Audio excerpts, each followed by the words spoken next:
John Calipari. Something I thought would never happen. I And can even, sort of. and even if it did happen, I wasn't thinking Arkansas. Yeah, that's a surprise. I could see like his time was sort of coming to an end, especially after all them early. Like you can lose in the tournament, but not as early as he did. Like if he was losing in like the final four, like yeah, it'd be annoying, but you got to the final four. Or even Losing, or even going like multiple Sweet 16s would have been like, okay, like you get into the Sweet 16s and the Elite Eights, like, but you're not losing in the first and second rounds. When you start doing yeah, that with the talent that, quote unquote, you're supposed to have, like, it's a little tough. yeah. Um, your first reactions before I go into the details that I have about this. My first reaction is just like I said, I was thinking he was gonna leave, but I was just thinking he was gonna retire. Like Ark, I don't know anything. Like I already tell you and listeners all the time, like I don't really be caring about college basketball because I just think it sucks and it's boring to watch. But I don't know. I've never heard of anybody coming from Arkansas. No, like, and I'm not to hate on like their prospects or nothing, but like I don't know anything about Arkansas as a basketball school. So that's why I was so surprised. Like it's not a bigger name school with the legacy. And like it feels like going to Arkansas, which is like I'd said a smaller school, he's gonna have to build up the program and build it to something. And that's gonna be like I just didn't think as old as he is, I didn't think he'd want to do that. Because I don't think you see a lot of older coaches doing that, wanting to build something up. So it's just surprising. That's a testament to what Kentucky. That's a testament to Kentucky, in my opinion. If you that old and still want to leave Kentucky to go somewhere else, I don't know. I got I some. think it was I don't know. I think it was a mutual, but it was more like 60-40. Like Kentucky, 60% was pushing him to leave. And in his head, he was like 40% he wanted to go. And he was like, yeah, all right, let's just go. Yeah, and I get it. So like after diving into certain things, there were I have mixed emotions about some of the reports I'm hearing because some of the reports I'm hearing is that John Calipari wasn't able to recruit the way he wanted to recruit and build the way he wanted to build at Kentucky. Uh, he likes using he. You're in an NIL Mm. heavy kind of thing now. This is not the old Kentucky, so you have to utilize that transfer portal. And from his reports, it's one of those things like they were begrudgingly like, "Yo, like, nah, like we not trying to let you use the transfer portal because we want you to have these 5-star recruits coming out of high. We want to have the 5-star recruits coming out of high school. We want the talent, not the third year point guard, not the senior, power forward. These are just certain reports. And then on the flip side, there's people that be like, well, we say all that, but John Calipari is somebody that has been notoriously somebody that um deflects and does not, you know, accept accountability when shit be hit the fan for real. So I look at Arkansas and I'm like, okay, these next 2 years is going to tell me who was really telling the truth.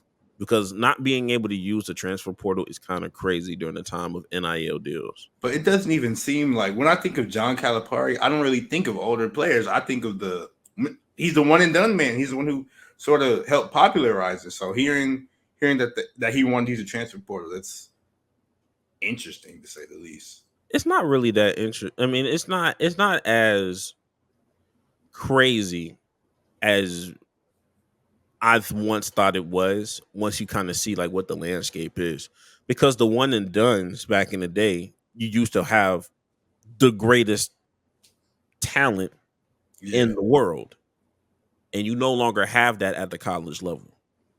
When you look at that landscape of John Wall, Boogie, X, Y, and Z, X, Y, and Z, Devin Booker, we have those kind of players. Of course, one and done is going to push you into Final Fours, Elite Eights, much watch TV. Now you're in a standpoint where you're looking at a whole bunch of high school players that are quote unquote 5-star recruits, but these are every 5-star is not built the same. that's true. What they calling these 5 stars is not a John Wall 5-star. not a Boogie Cousins 5 star. Not Not in the even not even slightest. a Devin. But I don't even know. I don't even know if Devin Booker was a 5 star at the time. I don't know what his actual was, but like those are just different caliber players versus like I feel like John Calipari knows like okay like y'all y'all calling him a 5 star, but He I not really really don't. like He's that. not really like that. And once he comes to this school, now you're really going to see that he's not because you're looking at the college landscape, but you're upset that we losing in the first round or we losing in the second round because you have a whole bunch of 18 and 19-year-old kids that are playing AAU basketball.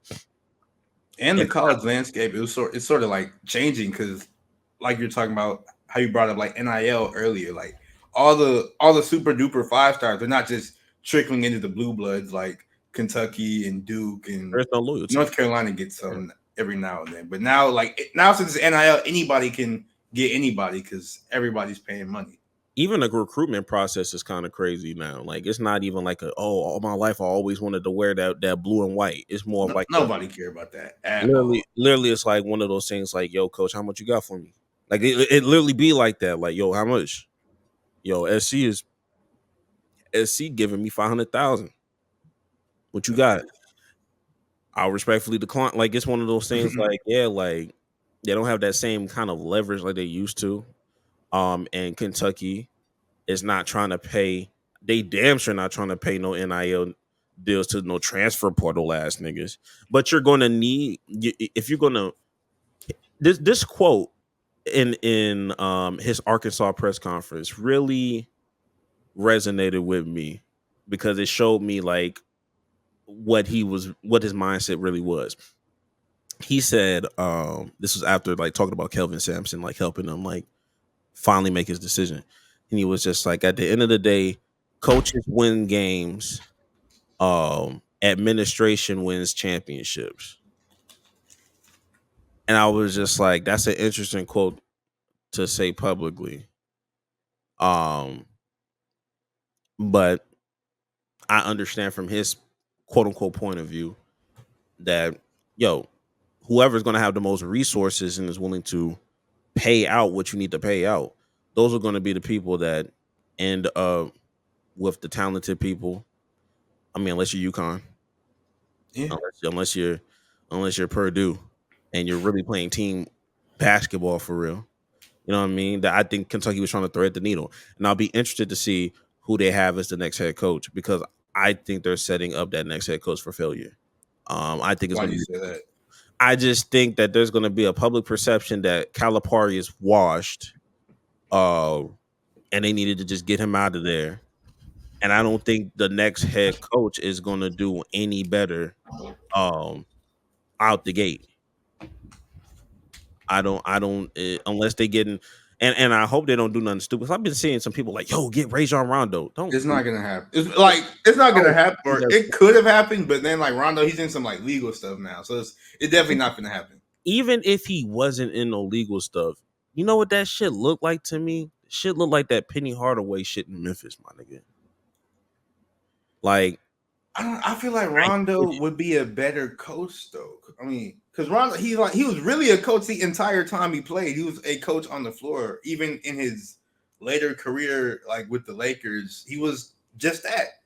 So I can see Rondo having success as a coach if he Oh, wants I'm to. not saying look, I'm not saying that he won't have success, but I don't think they just gonna be magnificently better. I don't think they hitting an elite eight, a Final Four appearance after these moves.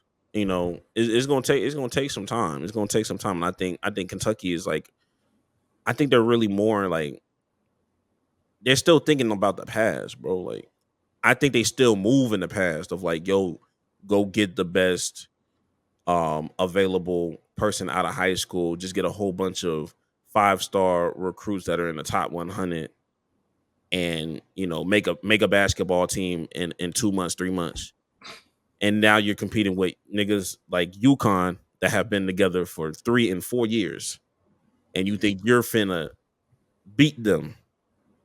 That just doesn't happen. It will never happen because y'all are not even these 5 star recruits are not even good enough to overpower that. You know what I mean? It's not Yeah. Kevin Durant. It's just not. You know what I mean? These they talk about the draft class, and I have an unpopular take about it. But even my unpopular take, I can admit that the landscape is totally different than what it was a decade ago. What do you mean? Of like how 5-star recruit Oh, players yeah. are like dominate. They're gonna dominate. Like you just put 5 people together and give them like a summer together, and they just gonna destroy the competition and be undefeated. Yeah, No, that used to work, but now coaches have adapted. They've they've adapted focused more on and team basketball and stuff. they adapted, and quite frankly, everybody has caught up. Talent, raw talent alone, Yeah. raw athleticism alone is not just gonna win. You got to have some kind of skill. You got to shoot. And, you know, what I mean, this is why overseas talent is at all time high. Right? It's cooking. It's cooking. I saw the first 2 picks they're saying are going to come from France, and I don't know when the last time. I don't think that's ever happened where a non-American was not drafted in the top 2. No, that's for sure had to have happened. There's no But way. That's like, for sure had to have happened. I yeah, can't think of it, but exactly. it's had to have happened. What didn't happen last year? Didn't happen the year before, and the year before that, and the year before that. And xenophobia alone is not going. It didn't happen in the '90s and early 2000s. Unless you know that right now, xenophobia cut all that shit out. I'm really thinking like You had Gilbert Arenas ass niggas, because Jabari Parker, he was number 2. He wasn't 3. Because Andrew Wiggins, he was 1, but and he's from Canada, so technically, and yeah, I I don't. could give you a pass on that, but still, you know what I'm talking about. Yeah, I know. I know what you're talking Talking about. about talking about them Stojakovic, them Jokic's. Dang, I really can't. I don't know. You're probably right. Huh. That can be a catch-22. Either Wimby got motion like that for real, or this draft class is just that weak. And just that, and it's just not star-studded for real. But yeah, you can't name me. Can't name me Nah, when you have I a don't. reason. It hasn't happened. Which is well, it's gonna happen. It's gonna happen now, but Yeah, like it's gonna happen. because It's just Alexander Sarr is definitely getting drafted. On God he is. But um Boogie Cousins was, bigging up his coach and this is gonna be the new hot spot. Hey, I get it. I understand you trying to, big up your guy, but I want you to understand he had a team meeting. He has no team. There's like one player on the roster. The only thing I know about Arkansas is there are SEC running backs that they get from Last Chance U. That's about it. that I, is true. I know there's like one running back that went there. That's the only thing I know about Arkansas. I think Arkansas is like the poorest state. I'm pretty Oh sure. my god! I think it's Arkansas. It's Arkansas or like How do you know Missouri.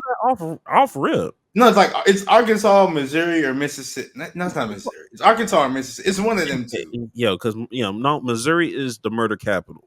They can't be broke either. You know what I Yes, mean?